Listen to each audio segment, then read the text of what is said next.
pourquoi le sac de classe de certains de mes camarades de classe est sacré et le mien ne l'est pas.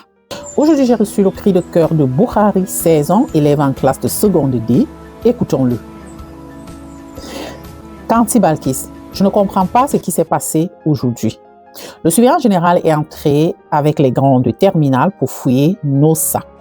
Les surveillants généraux, franchement, je n'en peux plus, quoi. Il a pointé une fille de la classe en disant « Ne la touchez pas ». Fouillez tout le monde, sauf elle. Ah. On a tous été retournés, nos affaires étalées, mais elle, personne ne l'a approchée. C'est pas la première fois qu'elle est aussi privilégiée.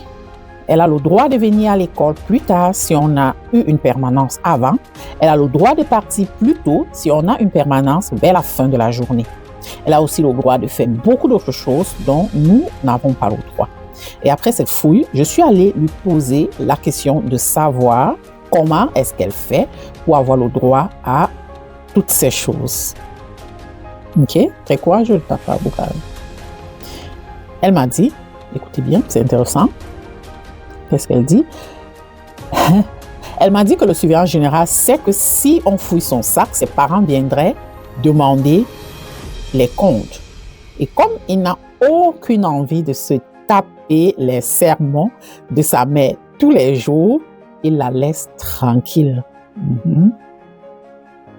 Donc, c'est aussi simple que ça. En réponse à Boukhari dans le premier commentaire, mais si tu reconnais aussi ton enfant en Boukhari, voici déjà une piste de réflexion pour toi. Si tu ne poses pas de limites pour ton enfant, l'école ne lui en reconnaîtra aucune.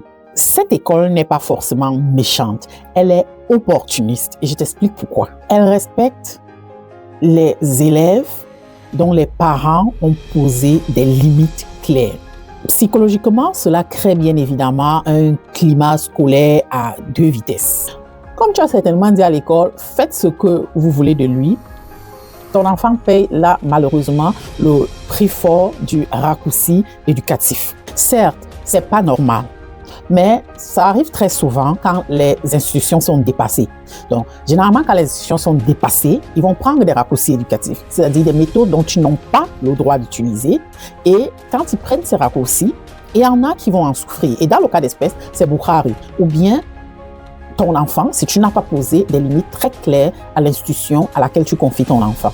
Alors, je t'invite vraiment à reprendre ta place dans l'éducation de ton enfant. Signalise à l'école que oui, tu acceptes la discipline, mais que tu n'acceptes pas l'humiliation. Si toi, si tu sens que ton enfant a quelque chose de difficile à l'école, encourage-le à le mettre sur papier. Tanti Balkis, lis tout le monde.